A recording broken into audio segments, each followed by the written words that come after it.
Écoute-moi s'il te plaît. Tu es comme moi, un être humain qui pense. Le besoin de savoir pourquoi on existe est plus important de notre besoin de nourriture. Ne pas manger mène à la mort, mais la mort arrivera tôt ou tard. Écoute bien cette histoire extraordinaire et décide ce que tu veux faire.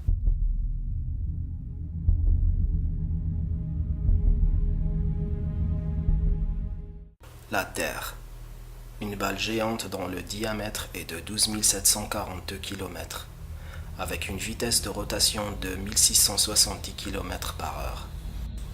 Cette Terre est entourée d'une enveloppe atmosphérique de 5 couches, composée de hydrogène, oxygène et de gaz inertes. Non, je ne te parle pas de la majesté de l'univers, ni celui des galaxies effarantes par rapport auxquelles la Terre compte pour un grain de sable sur le flanc de l'Everest. Si la distance entre le Soleil et la Terre diminue, le papier et le bois brûleraient de suite à cause de sa chaleur. Si cette distance augmenterait, le froid anéantirait toute vie sur Terre. Si la Terre n'est pas penchée de 23,5 degrés, les saisons auraient été fixes sur tous ses parties. Des montagnes de neige se trouveraient en certains endroits et le désert en autres. La seule alternative à cela est que la Terre soit penchée exactement à 23,5 degrés.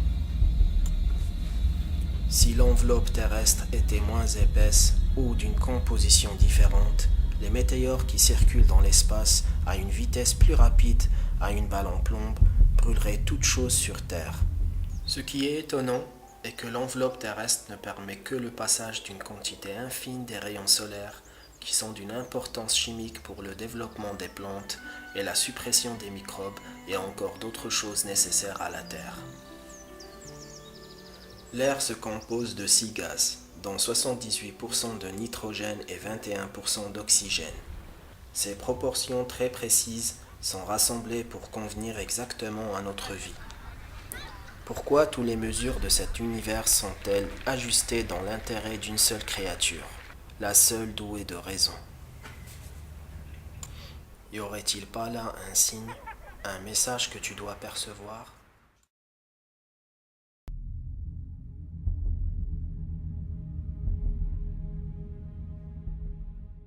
Dans son livre Les implications de l'évolution, le célèbre zoologiste britannique et partisan de la théorie de l'évolution Gerald Alan Kerkut mentionne: la première supposition de la théorie est que la matière non vivante a donné naissance à de la matière vivante.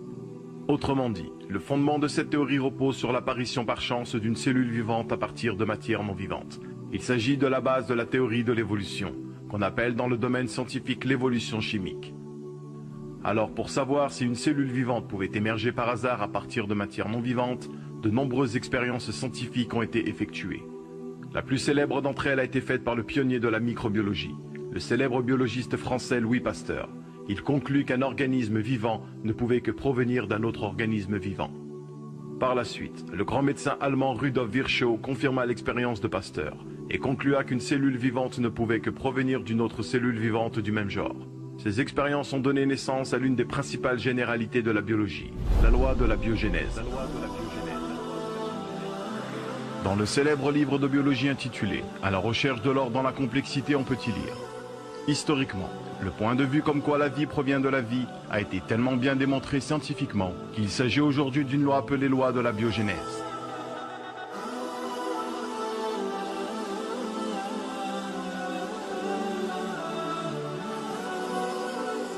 Il est donc impossible qu'une cellule vivante puisse avoir émergé à partir de matière non vivante par chance, car selon cette loi, une cellule vivante ne peut que provenir d'une autre cellule vivante. Le célèbre cosmologiste Fred Hoyle, qui renonça à son athéisme au cours de sa vie, déclara concernant l'origine de la vie: la notion comme quoi une molécule indispensable à la vie, mais aussi tout le système d'une cellule vivante ait pu apparaître par chance dans une souple primordiale sur Terre est une absurdité d'un très haut degré. Le fondement de la théorie de l'évolution n'est donc pas supporté par la biologie ni par les mathématiques. D'une part car elle contredit la loi de la biogénèse, qui est l'une des lois fondamentales de la biologie, et d'autre part car il s'effondre avec les probabilités mathématiques.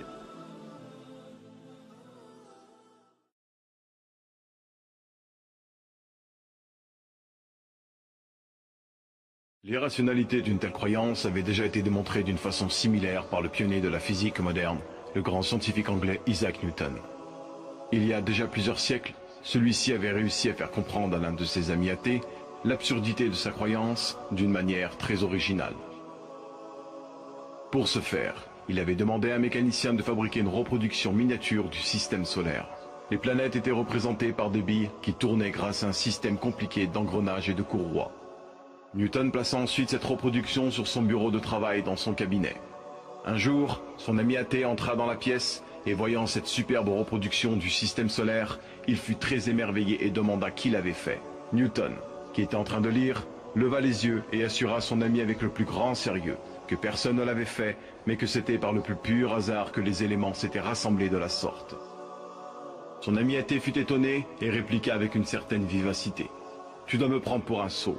C'est évident que quelqu'un a fabriqué cette reproduction, un génie d'ailleurs, et je voudrais connaître son nom. » Newton déposa son livre, se leva, mit sa main sur l'épaule de son ami et lui dit « Cette reproduction est une faible imitation d'un système bien plus merveilleux dont tu connais les lois. Je suis incapable de te convaincre que cette reproduction n'a pas eu de créateur, et pourtant, tu prétends toi que l'original que le mécanicien n'a fait que copier est apparu sans l'intervention d'un créateur.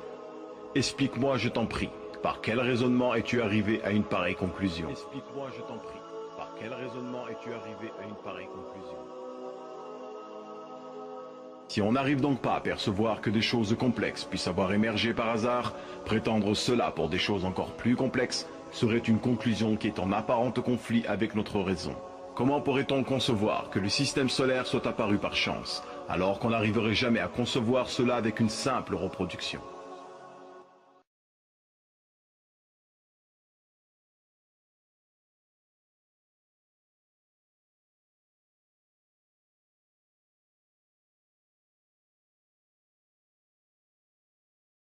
Le monde existe. Cela prouve qu'il y a un premier créateur. S'il y avait un créateur du créateur et un créateur du créateur du créateur, cela sera infini et donc impossible. Nous vivons dans un référentiel espace-temps, passé, présent, futur. Dieu a créé le temps, mais il n'est pas forcément compris dedans. Le temps ne l'infecte pas puisque c'est quelque chose qui a créé lui-même. Quand on dit « qu'est-ce qu'il y a avant Dieu » ou « qui a créé Dieu ?» cette question n'a aucun sens. Cela aurait du sens si Dieu était compris dans le temps. Le temps a un début puisqu'il a été fabriqué. Dieu n'est pas dans ce référentiel-là.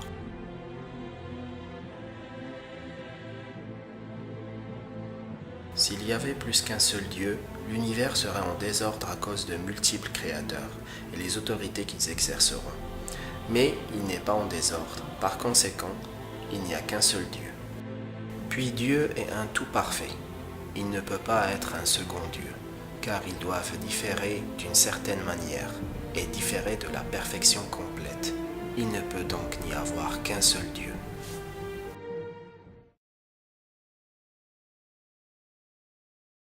La vie sur Terre est un test. Nous devons faire ce que Dieu nous a enseigné pour atteindre le paradis. En réfléchissant, la raison pourquoi il y a du mal sur Terre est que Dieu nous a voulu libres. Nous avons le choix de faire du bien ou du mal, et on assumera le jour du jugement. Si Dieu nous avait obligés de faire que du bien et qu'il serait impossible de faire du mal, alors où serait le test ? Nous serions que des marionnettes.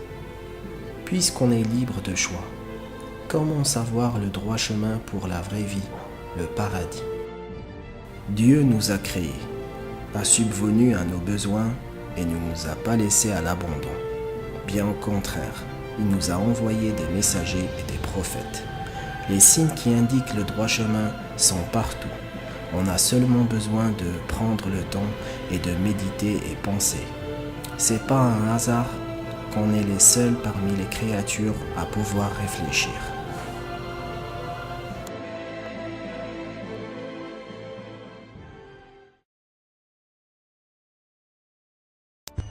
Pour conclure, nous allons vous prouver si le Coran vient bien de Dieu. Car comme il a été dit, si celui-ci provient de Dieu, il doit contenir des miracles. Et si vous lisez le Coran, vous verrez qu'il contient des informations qui ne pouvaient être connues à l'époque, c'est-à-dire il y a 1400 ans.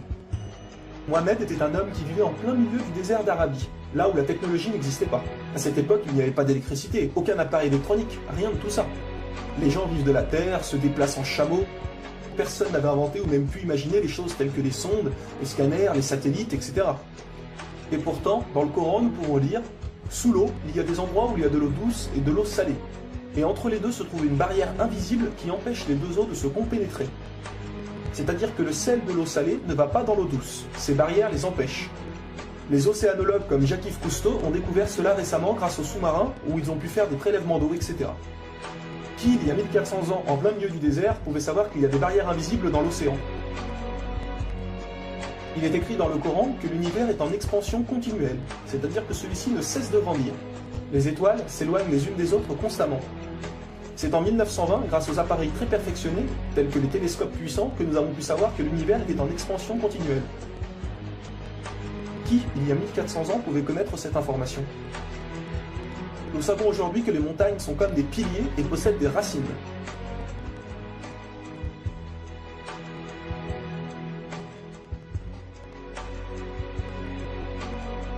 Sans les montagnes, il y aurait très fréquemment des tremblements de terre. Nous savons grâce aux récentes découvertes qu'elles servent à la stabilisation de l'écorce terrestre. Qui, une nouvelle fois, il y a 1400 ans, pouvait savoir que les montagnes étaient ancrées comme des piliers et que ceux-ci servaient à la stabilisation de l'écorce terrestre? Il est écrit dans le Coran que Dieu a créé les 7 cieux et la terre par le même nombre, c'est-à-dire 7. Nous connaissons aujourd'hui, grâce aux sondes qui vont sous terre, que la planète possède 7 couches terrestres. Le noyau interne solide, le noyau externe liquide, la couche D, le manteau inférieur, puis le manteau intermédiaire, le manteau supérieur et la lithosphère. Qui, il y a 1400 ans en plein milieu du désert, pouvait savoir que la Terre possédait 7 couches? Il était impossible de connaître cela sans la technologie récente. Il est aussi mentionné que les plantes ont des sexes, mâles et femelles. La découverte de la sexualité des plantes fut réalisée par Rudolf Jacob Comnenarius entre 1660 et 1720. Le Coran explique étape par étape l'embryologie, c'est-à-dire comment un enfant se développe dans le ventre de sa mère. Le professeur Kate Moore, qui a aussi le prix Nobel au Canada de l'embryologie, a confirmé que cela se passait exactement comme indiqué dans le Coran, et a affirmé que ces faits ne pouvaient être connus d'il y a 1400 ans, et que par conséquent, ces informations avaient été révélées à Mohamed par Dieu. Un exemple, le Coran explique qu'à un moment, le fœtus a la forme d'une sangsue dans le ventre de sa mère. Et si on regarde des images des scanners, nous nous rendons compte que l'embryon a exactement la forme d'une sangsue et qu'il s'accroche à une paroi du corps comme le fait une sangsue. Le mot le plus adapté pour décrire cela est sangsue. Vous voyez comment les versets coraniques s'accordent parfaitement avec la science d'aujourd'hui? Pour savoir cela, il a fallu attendre l'arrivée de scanners, de caméras, etc. Qui, il y a 1400 ans, pouvait décrire en détail les étapes de l'embryologie? Pour ceux qui pensent que le Coran copie certaines civilisations, il faut savoir que certaines personnes auparavant avaient fait des suppositions et avaient pensé des choses qui se sont révélées vraies, mais ont aussi fait énormément d'erreurs, et que soi-disant le Coran les avait copiées. Donc par exemple, si vous prenez un mauvais élève qui copie sur un bon élève, si le bon élève a 18 sur 20, est-ce que le mauvais élève va avoir 20 sur 20? Non, bien sûr que non, car le mauvais élève aura copié les bonnes comme les mauvaises réponses, donc il aura aussi 18 sur 20. Alors si soi-disant le Coran copie les civilisations ou peu importe, comment se fait-il que le Coran extrait le vrai du faux? De plus que ces quelques civilisations ne faisaient que des suppositions. Or Mohamed affirme être sûr de tout ce qu'il dit. Le Coran contient plus de 500 versets dus à la science, sans aucune erreur ou contradiction. Et la technologie d'aujourd'hui ne vient pas contredire, mais confirmer tous les versets un par un du Coran.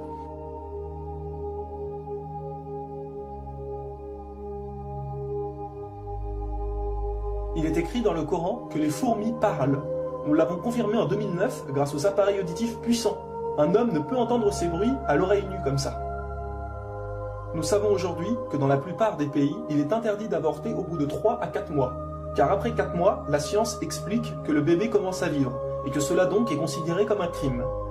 En islam, il est dit que Dieu insuffle l'âme dans le corps du bébé au bout de 120 jours, donc 4 mois. Comme par hasard au même moment que quand la science démontre que c'est à cette période que la vie du fœtus commence.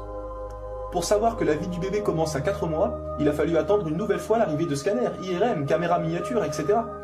Qui, il y a 1400 ans, pouvait savoir que le bébé commençait à vivre au bout de 4 mois? Nous savons qu'au début du monde, il y avait seulement une nébuleuse primaire, compactée en une seule masse et qui a explosé, ce que nous appelons aujourd'hui le Big Bang. Le déroulement du Big Bang est pourtant écrit dans le Coran. Le Big Bang a été découvert au XXe siècle, alors que le Coran a été écrit au 7e siècle. Le Coran affirme que ce sont les abeilles femelles qui ramassent le pollen des fleurs. Pourquoi le Coran ne parle que des femelles et non des mâles?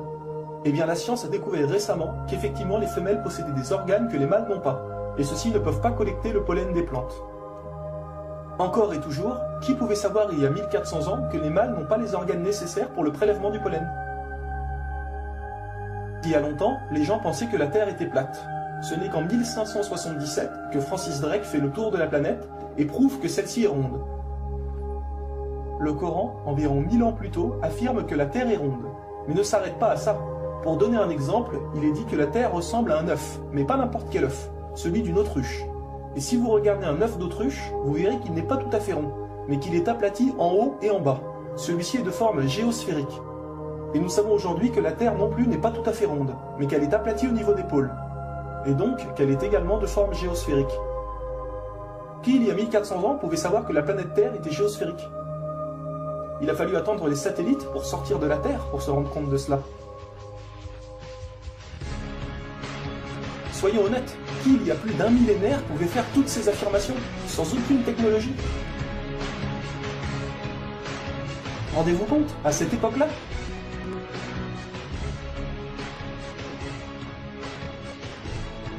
Et soyez conscients que je n'ai donné que quelques exemples. Il y a plus de 500 versets qui parlent de science sans aucune erreur. Le Coran parle d'astronomie, de biologie, de physique, de géologie, etc.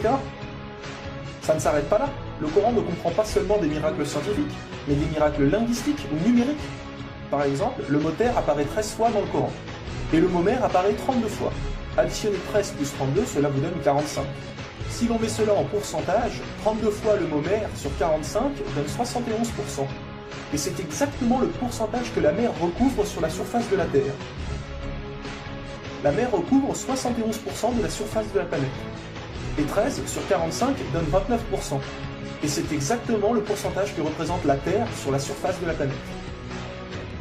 Croyez-vous vraiment que cela vient du hasard? Le mot paradis apparaît 77 fois. Et devinez quoi? Le mot enfer apparaît aussi 77 fois. Le mot foi apparaît 25 fois. Le mot mécréance apparaît 25 fois. Le mot dunya, qui signifie le monde d'ici-bas, apparaît 115 fois. Akira, qui signifie le monde de l'au-delà, apparaît 115 fois. Le mot ange, 88 fois. Le mot diable, 88 fois. Les hommes, 23 fois. Les femmes, 23 fois. La vie, 145 fois. La mort, 145 fois. Bonne œuvre, 167 fois. Les péchés, 167 fois. Les 7 cieux apparaissent 7 fois. Et il y a encore plein et plein d'autres exemples.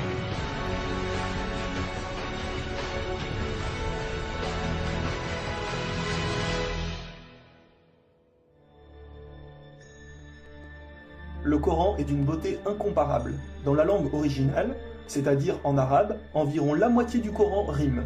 Le Coran contient des palindromes. Un palindrome est un mot qui veut dire la même chose si on le dit à l'envers.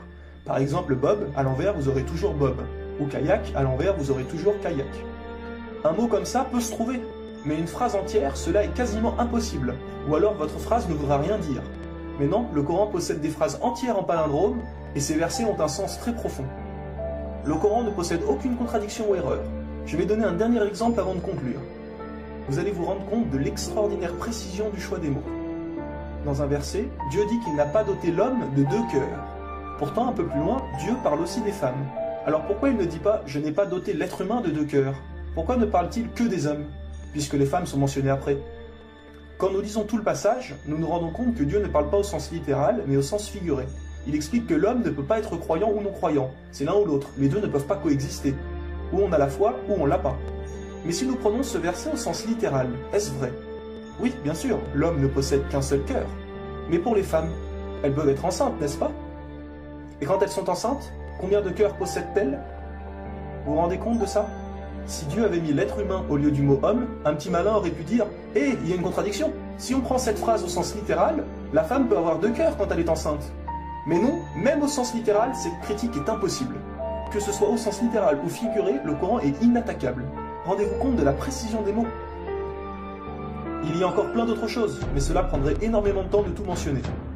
Si cela vous intéresse, il existe de nombreuses conférences réalisées par des savants qui ont été filmées et qu'on peut trouver sur internet, telles que la parole divine de Nouman Ali Khan. Vous avez bien la preuve que le Coran ne peut que venir de Dieu et non d'un être humain. Comment se fait-il que la technologie d'aujourd'hui, la plus développée qui soit, ne puisse créer un seul animal ou plante? Ce que Dieu a créé, nous sommes incapables de le réaliser. Tout ce que nous construisons ne sont rien en réalité face à la nature.